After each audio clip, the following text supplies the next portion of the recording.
Donald Trump has been clear in saying that he does not want a regime change war in Iran. Now, he pulled out of the Iran nuclear deal. He's the one who has escalated tensions with Iran. However, it appears that he is getting closer and closer to negotiating an Iran nuclear deal that looks almost exactly like Obama's nuclear deal.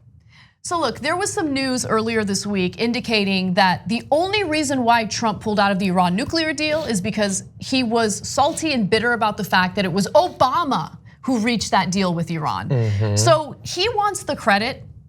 He wants to feel good about himself. And if we have to reinforce this as a way of avoiding war with Iran, let's do it. Good job, Trump. This sounds like a very good deal. You're so strong. You really know how to negotiate. All right, so let me give you the details.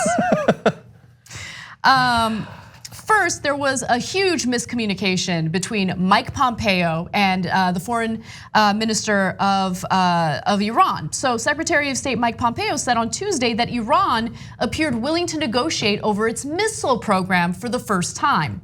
But that's actually not true.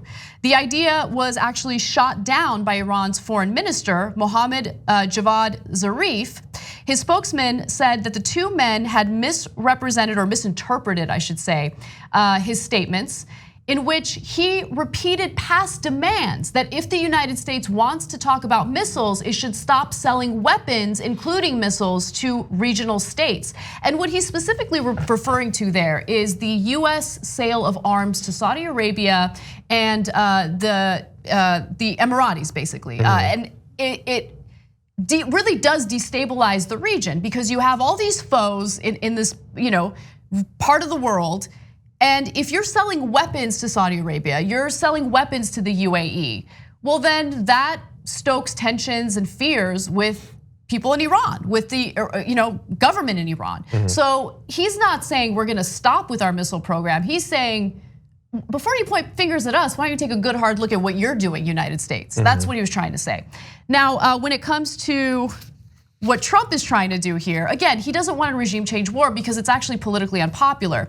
And according to Politico, at times, analysts and former officials say it sounds like Trump wants to strike a deal that essentially mirrors the agreement that his White House predecessor inked, even if he'd never be willing to admit it. Iranian officials seem willing to egg him on, and by the way, we should as well, saying they'll talk so long as Trump lifts the sanctions he's imposed on them and returns to the 2015 Iran deal.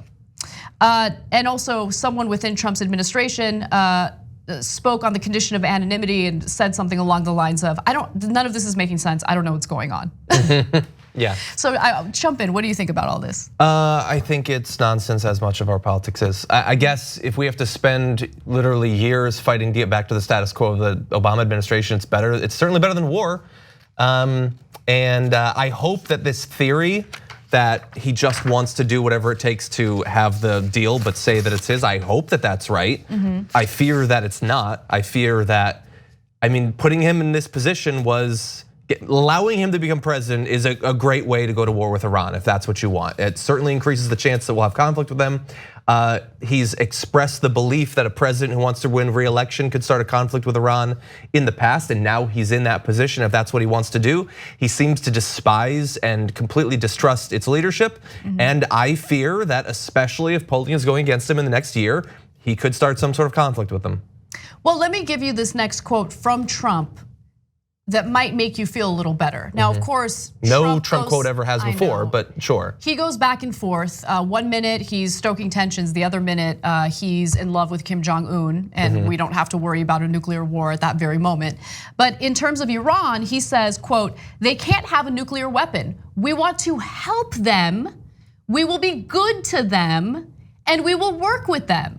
We will help them in any way we can, but they can't have a nuclear weapon." Notice that he didn't mention missiles there.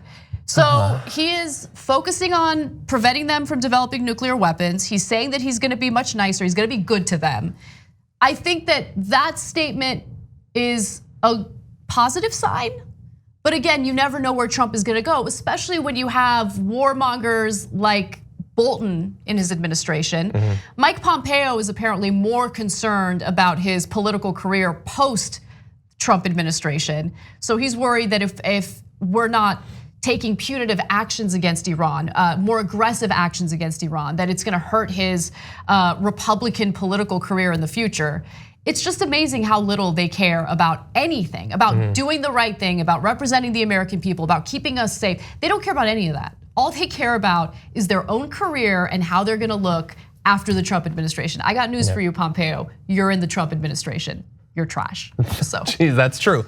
Yeah, I mean, my only goal is no conflict with Iran. I had Alex Ward from Vox on last week, I think, and we talked about it. And he's talked with many experts to say that if there was conflict with Iran, it would kill tens or hundreds of thousands of people. If we did attempt to pull an Iraq on them, we're talking millions of people that would actually die.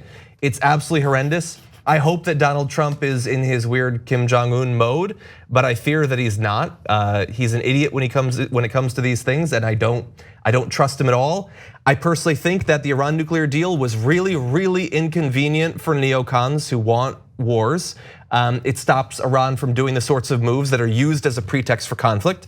So they shred that, and now Iran has started enriching nuclear fuel.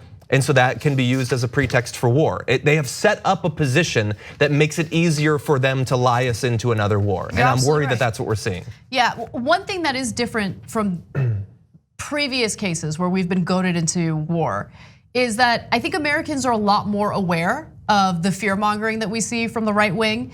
The Trump voters were very much against a regime change war or even invading Iran. And they were also very skeptical of the evidence that the Trump administration was presenting when it came to alleged Iranian oil tanker attacks. And so I'm not saying that because I think, there's a lot of hope with Trump voters, but when it comes to this issue, there is, and that's positive. He does want to serve his base more than anything. That's really all that really matters to him. So that gives me a little bit more of a positive outlook when it comes to this issue. But we'll see, we never know.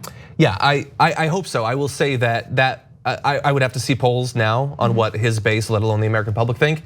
But that's also before 3 to 6 months of Fox News and Donald Trump beating the war drums every day. They are a people that psychologically fall in line to authority figures, and I'm worried that they could be cowed into supporting a war with Iran. I guess we'll see. Well, update you guys on this story as it develops. Like what you see? Click the subscribe button below and don't forget to ring the bell to never miss another video from the Young Turks.